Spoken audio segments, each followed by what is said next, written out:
Civil હોસ્પિટલમાં જઈને મૃતકોના પરિવારજનો સાથે પણ મુલાકાત કરશે તેવી માહિતી અત્યારે મળી રહી છે। વધુ વિગતો સાથે સંવાદદાતા અપૂર્વા આપણી સાથે લાઈવ જોડાઈ ગયા છે।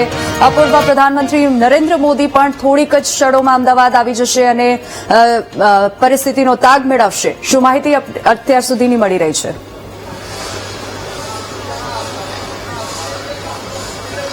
જી ચોક્કસથી જે પ્રમાણે ગઈકાલે બપોરે જે વિમાન દુર્ઘટના ઘટી જેમાં અનેક લોકોએ પોતાના જીવ ગુમાવ્યા અને જ્યાં વિમાન ક્રેશ થયું ત્યાં પણ જે સ્ટાફ હતો, જે ડોક્ટરનો સ્ટાફ હતો, જે લોકોની સેવા માટે મદદરૂપ થવાનો હતો, તેમાં પણ અનેક લોકોના મોત જે છે થયા છે। આપણે હું સીધા દ્રશ્યો બતાવીશ દુર્ઘટના સ્થળના કે જે અત્યારે તમામ વિસ્તારને જે છે તે કોર્ડન કરી દેવામાં આવ્યો છે અને જે પણ લોકો છે તેમના જવા પર પ્રતિબંધ લાદી દેવામાં આવ્યો છે। અત્યારે પણ કાટમાળ જે છે તે હટાવવાની કામગીરી પણ અત્યારે શરૂ કરી દેવામાં આવી છે। થોડી વારમાં પ્રધાનમંત્રી મોદી પણ અમદાવાદ પહોંચશે અને અમદાવાદ એરપોર્ટથી સીધા જ તે અહીંયા દુર્ઘટના સ્થળની મુલાકાત લેવાના છે। આપ જોઈ શકો છો કે જે જગ્યાએ વિમાન ક્રેશ થયું ત્યાં આગળ અત્યારે તમામ જે આજુબાજુનો વિસ્તાર છે તેને કોર્ડન કરી દેવામાં આવ્યો છે। લોકોના જવા પર પ્રતિબંધ મૂકી દેવામાં આવ્યો છે।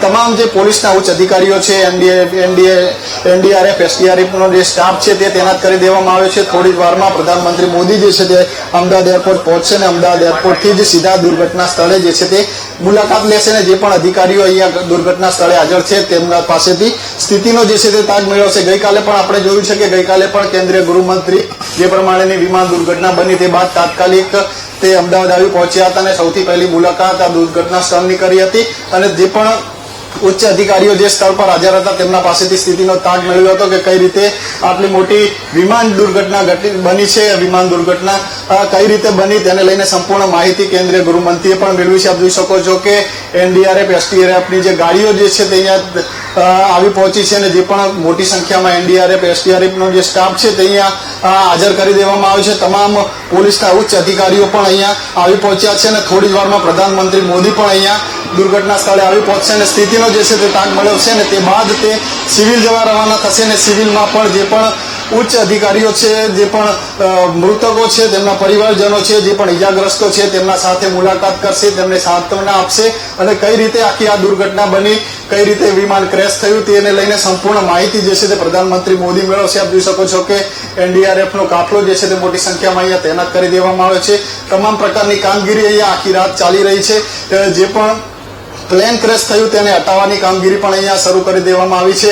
અહીંયા પણ પોલીસના ઉચ્ચ અધિકારીઓ તૈનાત કરી દેવામાં આવે છે, પરંતુ મહત્વની વાત એ છે કે આ વિમાન માત્ર ગણતરીની સેકન્ડોમાં જ જે રીતે ટેક ઓફ થયું ને તે બાદ અચાનક જ જે બીજે મેડિકલની કેન્ટીન છે ત્યાં તૂટી પડ્યું હતું ને તેના જ કારણે મોટી દુર્ઘટના બની છે, જેમાં વિજય રૂપાણી પણ આ વિમાનમાં સવાર હતા અને જેના કારણે જ અનેક લોકોએ પોતાના જીવ ગુમાવે છે। આપ જોઈ શકો છો કે એનડીઆરએફની ટીમના જે મેમ્બરો છે તે અત્યારે દુર્ઘટના સ્થળે પહોંચી ગયા છે અને જે પણ કાટમાળ છે તેને હટાવવાની કામગીરી શરૂ કરી દેવામાં આવી છે।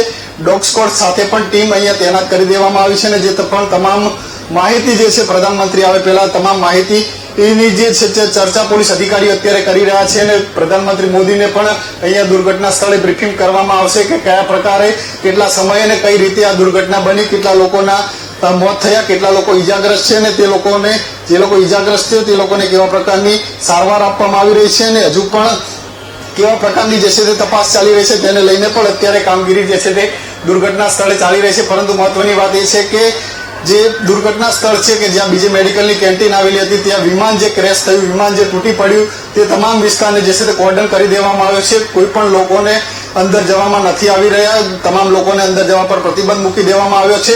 એટલે કે ચોક્કસી કહી શકાય કે જે દુર્ઘટના બની તેની ગંભીરતાથી નોંધ જે છે પ્રધાનમંત્રી મોદીએ લીધી છે, કારણ કે દેશની સૌથી મોટી વિમાન દુર્ઘટના છે જેમાં મોટી સંખ્યામાં લોકોએ પોતાના જીવ ગુમાવ્યા છે અને તેને જ લઈને કેન્દ્રીય ગૃહમંત્રી પણ અમદાવાદ આવી પહોંચ્યા છે અને જે પણ ગઈકાલે પણ તેમને ઉચ્ચ અધિકારીઓ સાથે મુલાકાત કરી, ઉચ્ચ અધિકારીઓ સાથે બ્રીફિંગ કરી, ઉચ્ચ અધિકારીઓ સાથે ચર્ચા કરી કે કેવા પ્રકારે વિમાન ક્રેશ થયું, કઈ રીતે ક્રેશ થયું, શું કારણો છે તે હજી તપાસ બાદ આવશે। પરંતુ બ્રીફિંગ જે છે થોડી જ વારમાં પ્રધાનમંત્રી મોદીને કરવામાં આવશે અને જે દુર્ઘટનાની સંપૂર્ણ માહિતી છે તે પ્રધાનમંત્રી મોદીને હમણાં થોડી જ વારમાં આપવામાં આવશે। થોડી વારમાં પ્રધાનમંત્રી મોદી અમદાવાદ એરપોર્ટ ખાતે આવી પહોંચશે અને સીધા જ તે દુર્ઘટના સ્થળની મુલાકાત લેશે અને ત્યારબાદ સીધા તે સિવિલ જશે અને સિવિલમાં જે પણ મૃતકો છે તેમના પરિવારજનોને મળશે, જે પણ ઈજાગ્રસ્તો છે તેમના પરિવારજનોને મળશે, તેમને સાંત્વના આપશે અને તે બાદ ઉચ્ચ અધિકારીઓ સાથે બેઠક કરશે, કેવા પ્રકારની અત્યાર સુધી તપાસ કરવામાં આવી છે, કેવા પ્રકારની કાર્યવાહી કરવામાં આવી છે, કઈ પ્રકારની ઘટના બની અને શું કારણ હતું આ વિમાન ક્રેશ થવાનું. કારણ કે જે પ્રકારે ટેક ઓફ થયું ને તેની ગણતરીની મિનિટોમાં જ વિમાન જે છે તે ક્રેશ થયું. જો કોઈ ખામી હોય તો કેમ આ વિમાનને ટેક ઓફ કરવાની પરમિશન આપવામાં આવી, તેને લઈને પણ અનેક સવાલો ઉભા થઈ રહ્યા છે. તેને જ કારણે પ્રધાનમંત્રી મોદી આ તમામ બાબતોને લઈને જે છે તે બ્રીફિંગ કરશે, તમામ ઉચ્ચ અધિકારીઓ સાથે ચર્ચા કરશે અને તે બાદ જે છે સત્તાવાર પ્રેસ કોન્ફરન્સ પણ કરી શકે છે અને તેમાં જે પણ મોત થયા છે તેને લઈને પણ જે છે તે જાહેરાત કરી શકે છે. પરંતુ જે આ મોટી વિમાન દુર્ઘટના બની તેમાં અનેક લોકોએ પોતાના જીવ ગુમાવ્યા, તેને લઈને અનેક સવાલ ઉભો થઈ રહ્યો છે. વિમાન માત્ર ગણતરીની સેકન્ડોમાં જ ટેક ઓફ થયા બાદ જે છે તે તૂટી પડ્યું હતું અને તેને જ લઈને અનેક સવાલો થઈ રહ્યા છે. તેને લઈને પોલીસ અધિકારીઓ તપાસ કરી રહ્યા છે. જે વિમાનમાં બ્લેક બોક્સ છે તેની પણ અત્યારે તપાસ કરવામાં આવી રહી છે. આપ જોઈ શકો છો કે એક બાદ એક આપ જોડાયેલા રહેજો. અત્યારે એક મહત્વના પોલીસના અપડેટ્સ પ્રાપ્ત થઈ રહ્યા છે. અપૂર્વા, આપ જોડાયેલા રહેજો માહિતી સાથે. મહત્વના સમાચાર અત્યારે પ્રાપ્ત થઈ રહ્યા છે. પ્લેન ક્રેશ બ્રેકિંગને લઈને ગૃહ રાજ્યમંત્રી હર્ષ સંઘવી એરપોર્ટ પહોંચ્યા છે. થોડીક જ વારમાં પ્રધાનમંત્રી મોદી પણ એરપોર્ટ પહોંચી જશે. હાલ તેઓ ગૃહ રાજ્યમંત્રી હર્ષ સંઘવી એરપોર્ટ પહોંચ્યા છે. અત્યારે આ અપડેટ પ્રાપ્ત થઈ રહી છે. 8:30 વાગ્યાની આસપાસ પ્રધાનમંત્રી નરેન્દ્ર મોદી ઘટના સ્થળની મુલાકાત લેશે. પરંતુ અત્યારે જે અપડેટ્સ મળી રહી છે તે પ્રમાણે ગૃહ રાજ્યમંત્રી હર્ષ સંઘવી એરપોર્ટ પહોંચ્યા છે અને તેઓ પણ પ્રધાનમંત્રીને આવકારવા માટે ત્યાં પહોંચ્યા છે. થોડીક જ વારમાં તેઓ પ્રધાનમંત્રીની સાથે एयरपोर्ट थी दुर्घटना स्थले जશે. सर 2 गो स्कॉट है सर, विक्टिम को सर्च करता है, अगर उसमें दबे हुए होंगे तो उसको निकाला जाएगा सर. ચોક્કસ જોઈ શકો છો કે જે પ્રમાણે એનડીઆરએફ ટીમ અહીંયા પહોંચી છે. હજુ પણ જે લોકો જે છે તે દબાયા હોવાની આશંકાને લઈને જે છે તે તપાસ કરવામાં આવી રહી છે. એટલે જોઈ શકો છો કે બોર્ડલિસ્ટના ઉચ્ચ અધિકારીઓ અત્યારે પહોંચ્યા છે. અમિત શાહ જે છે તે એરપોર્ટ પહોંચી ગયા છે અને એટલે કે થોડી જ વારમાં જે પ્રધાનમંત્રી એરપોર્ટ ખાતે આવી પહોંચશે અને તે બાદ જે છે તે સીધા દુર્ઘટના સ્થળે પહોંચશે અને તે બાદ તમામ માહિતીની જે છે તે વિગતો મેળવશે. એનડીઆરએફના અધિકારીઓ બ્રીફિંગ કરી રહ્યા છે, તેમની વાત સાંભળીશું.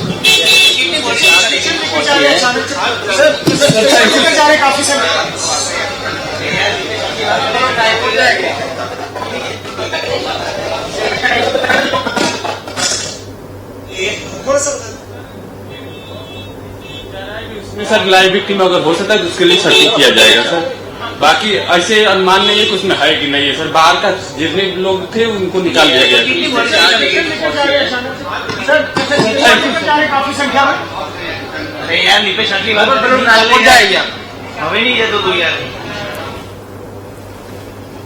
तो गृह राज्य मंत्री हर्ष संघवी एरपोर्ट पहुंच्या છે. प्रधानमंत्री मोदी થોડીક જ વારમાં અમદાવાદ પહોંચશે. આ ઉપરાંત ગૃહમંત્રી અમિત શાહ પણ ત્યાં પહોંચી ગયા છે અને થોડીક જ વારમાં આખી ટીમ ઘટના સ્થળે જઈને સ્થિતિનો તાગ મેળવશે. વિમાન ક્રેશ જે દુર્ઘટના ઘટી તેને લઈને તેઓ માહિતી પ્રાપ્ત કરશે. लेकिन बाहर कोई नहीं. कितने डेड बॉडीज रिकवर किए गए? सर डेड बॉडी कोई गिन के नहीं सर, गिनती करके नहीं निकाले गए. बाकी जितने थे थैंक यू. ट्राइपोड. તો જે રીતે એનડીઆરએફના અધિકારીએ પણ જણાવ્યું છે કે હાલ કામગીરી ત્યાં ચાલી રહી છે. કેટલા મૃતદેહો છે તેની કોઈ પ્રોપર માહિતી નથી, પરંતુ જે માહિતી પ્રાપ્ત થઈ છે તે પ્રમાણે પ્લેનમાં સવાર તમામ યાત્રિકોના મોત થયા છે, જેમાંથી એકનો આબાદ બચાવ થયો છે. અને અત્યારે થોડીક જ વારમાં પ્રધાનમંત્રી મોદી એટલે કે લગભગ 8:30 વાગ્યાની આસપાસ તેઓ ઘટના સ્થળે પહોંચશે અને સ્થિતિનો તાગ મેળવશે. હાલ સમય થઈ ગયો છે એક નાનકડા વિરામનો. વિરામ બાદ ફરી નજર કરીશું